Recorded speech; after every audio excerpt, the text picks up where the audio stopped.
Good morning, everybody. TGIF, welcome or welcome back to my channel. This is Bookeemonsters. My name is PK, and it is Friday, December 1st. Crazy, it's December. We are here to look at new releases this week. Each day of the work week, Monday, Tuesday, Wednesday, Thursday, we look at what is being released to the wild, genre by genre. On Mondays, we look at cozy mysteries. Tuesdays, we look at regular mysteries. Wednesday, we look at romance. Thursday, we look at fantasy and sci-fi. Fridays are sort of a catch-all. We sometimes look at literary fiction. Sometimes we keep on looking at cozy mysteries. We'll probably do a little bit of both of that today. So, quick announcements. No sprints tonight. If you follow Killer Cozies, I think Ro has some today. I'm not sure of the time. I apologize. But I have sprints tomorrow afternoon at 1 p.m. Mountain Time, 3 p.m. Eastern. And we go for 5 hours on Saturday afternoons to give you a good chunk of your time to be productive or read a good book or just relax after a hard week. Hey, Annalise. Hi today. I am glad it's Friday. Going in with a positive attitude. So I am well. Could be worse, right? How are you doing? I have no sound. It's on my lap. Can you hear me? I believe my mic, when I did the testing, my mic was working.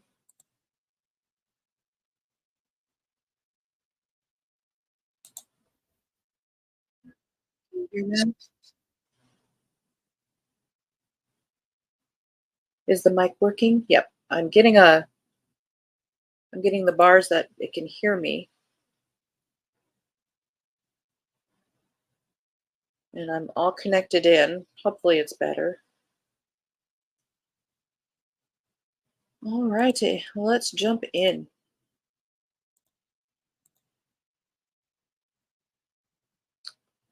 I thought we would start with what's in literary fiction according to newinbooks.com, because some of these covers looked interesting.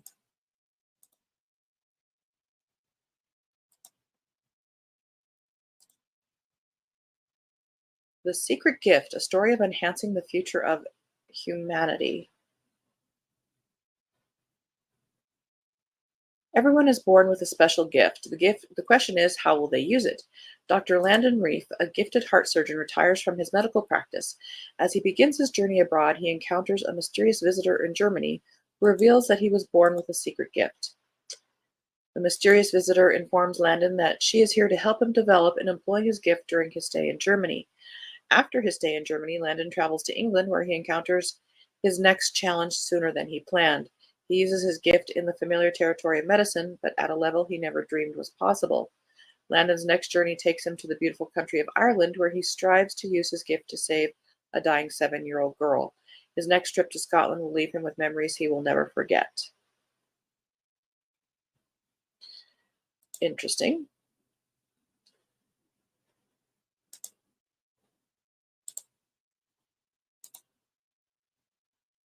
Okay. I'm doing well. How are you doing?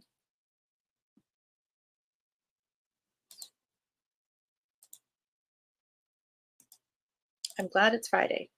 Very glad it's Friday. Yesterday was terrible, horrible, no good, very bad. Raise the Wind by Sarah Shaw. That is a gorgeous cover. 1772. Across the globe, people struggle for freedom and justice against the stranglehold of entrenched wealth and power. New knowledge and inventions are changing the world at a breathtaking pace, unsettling the old order. The old order, even as new notions of equality and human rights seize the public conscience.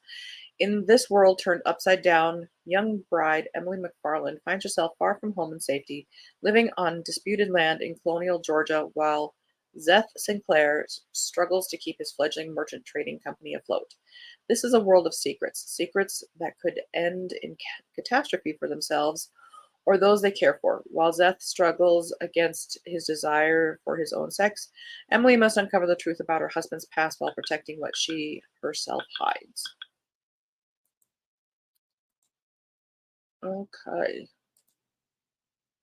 The Kingdom of Sweets. Oh, we already looked at that one.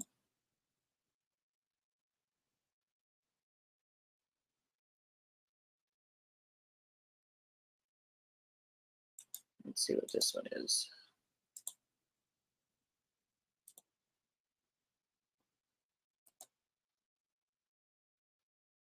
We Must Not Think of Ourselves by Lauren Grodstein. Inspired by a little known piece of history, the underground group that kept an archive to ensure that the lives of Jewish occupants of the Warsaw Ghetto in World War II were not lost to history. This is a heart-wrenching novel of love and defiance. On a November day in 1940, Adam Pascal becomes a prisoner in the Warsaw Ghetto, where the Jews of the city are cut off from their former lives and held captive by Nazi guards to await an uncertain fate. Weeks later, he is approached by a mysterious figure with a surprising request. Would he join a secret group of archivists working to preserve the truth of what is happening inside these walls? Adam agrees and begins taking testimonies from his students, friends, and neighbors. He learns about their childhoods and their daydreams, their passions and their fears, their desperate strategies for safety and survival. The stories form a portrait of endurance in a world where no choices are good ones.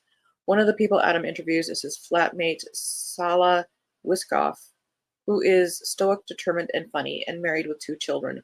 Over the months of their confinement, in the presence of their family, Adam and Sala fall in love. As they desperately carve out intimacy, their relationship feels both impossible and vital, their connection keeping them alive. When Adam discovers a possible escape from the ghetto, he is faced with an unbearable choice. Whom can he save, and at what cost? That is a very timely novel, and probably should be read by everybody. All righty.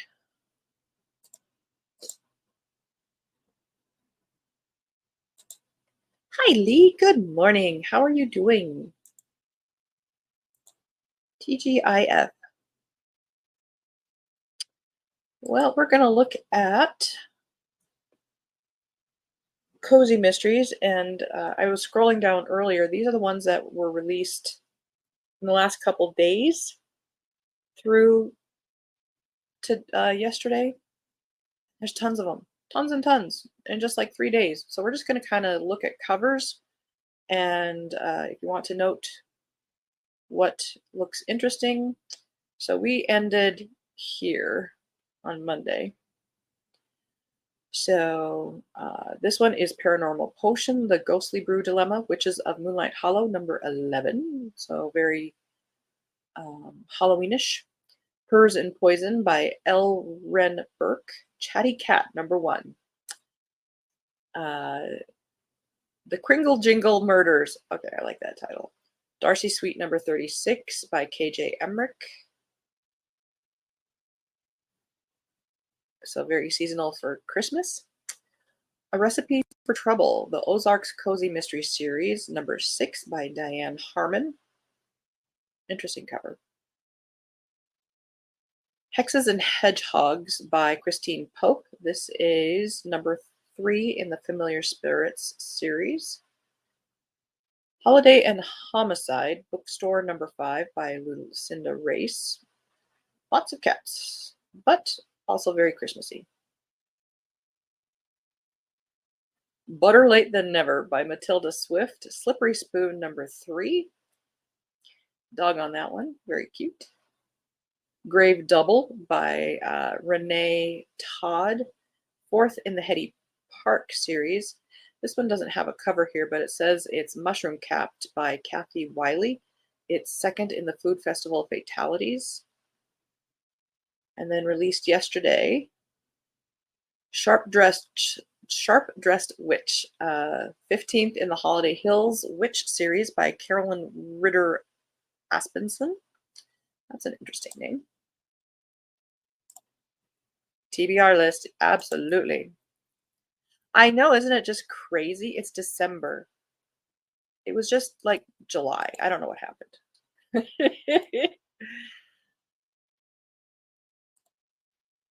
Murder with Motive by Blythe Baker, number 7 in the Sylvia Shipman Historical Mystery Series. This one's called Murder with Mirth. Murder Most Antique by E.C. Bateman, Stamford number 2 series. This one's got my attention just from the cover. I think the cover's really, that one pulls me in. The Crone of Solstice Flames, second in the Myrtlewood Crone series by Iris Beaglehole. Oh, that's unfortunate. No cover here, but it's Roped in Murder by Annunciata Throckmorton. No, that is the character's name. Annunciata Throckmorton, number 2 by J.C. Blake. Murder in the Grotto by Martha Bond, second in the Lottie Sprigg Country House series, so looking very historical mystery-ish. This cover is gorgeous. A Midlife Gloom by Sarah Bourgeois, Age to Perfection, number 3. Okay, we gotta look at this one. I mean, I would have a poster of that. This is Kindle Unlimited, only 146 pages. I'm Tilly Parsons, and I recently moved into the old Winslow farmhouse in the quaint town of Andale. I've just discovered my own magical abilities when a dead body turns up at the church's Halloween event, plunging me into a chilling murder mystery. With help from my BFF Emmy and Police Chief Shane, I dive into the investigation on this spooky All Hallows Eve. My amateur sleuthing uncovers shady church politics, a demonic pastor's past, a jilted business partner, and a congregation praying too hard against evil forces. As the full moon casts its eerie glow, I push my untested powers to the brink to catch the killer before I become the next victim. Well, I don't know if I would make time to read that, but that cover is beautiful. Another one by Sarah Bourgeois, but this is in a different series. Fourth in the Lorelei Luna series, Dead Reckoning. A Nasty Case of Death by Tia Brown. 20th in the Amy Hammond case. I don't know, I kind of like that, it's medical, but it's a pleasing cover. Not too busy. Some of these covers get really busy. Exit Stage Death, third in the Bewitching Midlife Crisis, number 3 by Dakota Cassidy. All these books are being released in November, but they're still very witchy. Murder and Mulled Wine, Elizabeth Clover, second in the Sunrise Cafe series. Doom and Bloom by Elizabeth Spann Craig, number 23 in the Myrtle Clove series. Doom and Bloom. No cover here, but this is by Freya Faye Deal. Third Time's a Charming. Third in the Silver Mist Hollow series. The Nefarious Nemesis and the Wedding Jinx by Kelly Ethan. 8th in the Point Muse series. Fatal Crossing by Pamela Hart. In a Poppy McGowan, this is a Poppy McGowan novella. For some reason, that cover is also nice.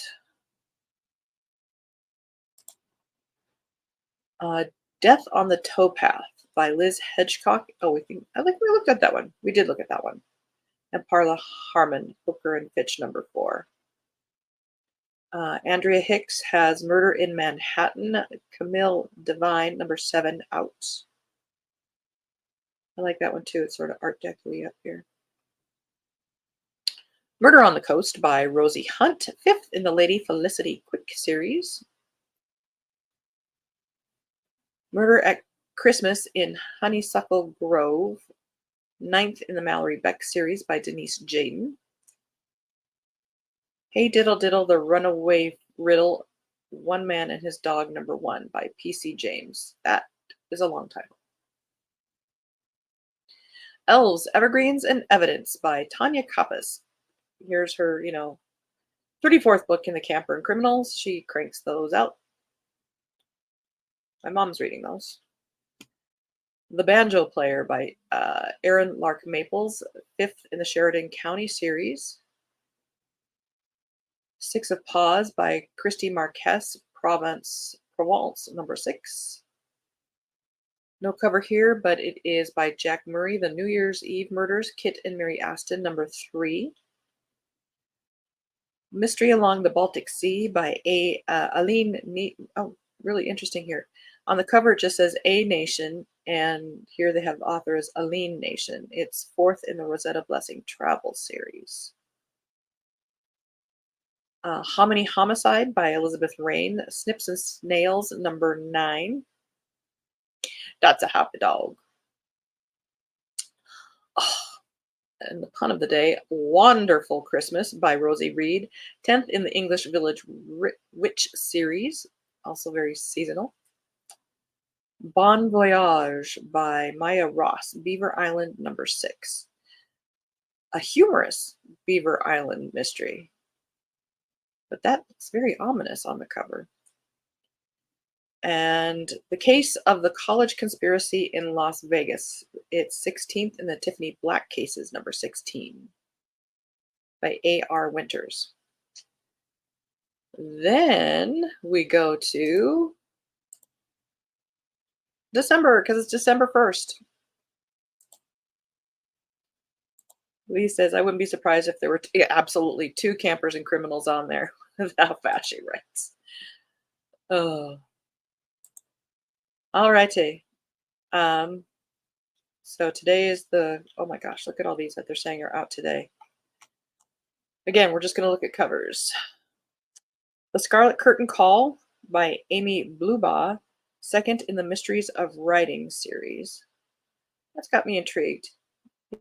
You know, sometimes they go so busy, and this one is in black and white with red writing. I kind of like that. Murder on the Cornish Cliffs by Verity Bright, 16th in the Lady Eleanor Swift series.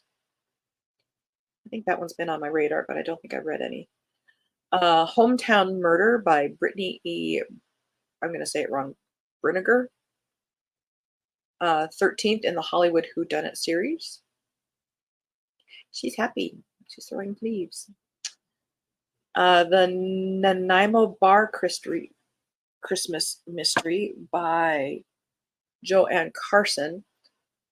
While we're talking about that, I just thought of one that came out that hasn't been listed.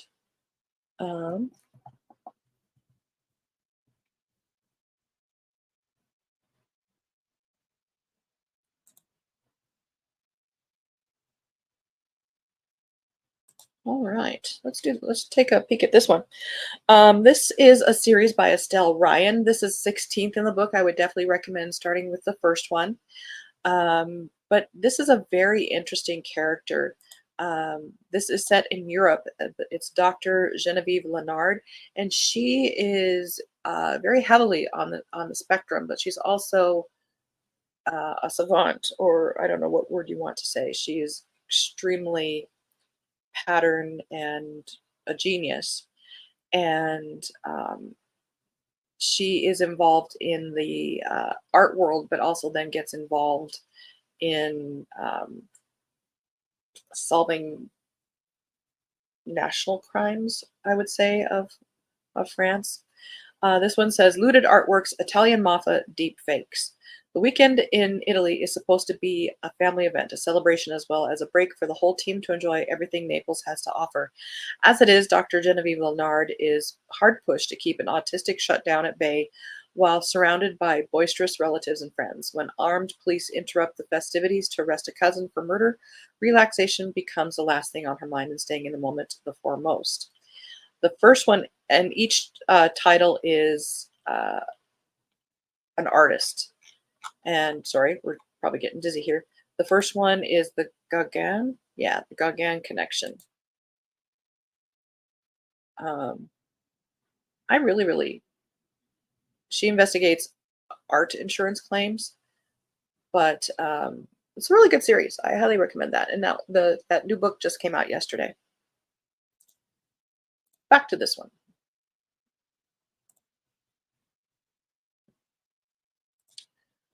I was reminded because of that word. The Nanaimo Bar Christmas Mystery by Joanne Carson. The Miss Maple Christmas Cozy series. Okay. The Ruins of Reverie, Stonehaven number 4 by Lynn Chappell. Got a cat with wings. Now these I've been familiar with. It's been on my radar. I don't believe I've read any, and they're called like episodes. This is Cheringham episode 40 through 42, a cozy crime series by Matthew Costello and Nell Richards, it looks like. This one's also been on my, oh, another one, and A Fatal Affair by, it's Midworth number 15. Do like that cover. Oh my gosh, we're running out of time. A Fine Grain of Sand by Gail Deitch. Double Cross by Keith Finney.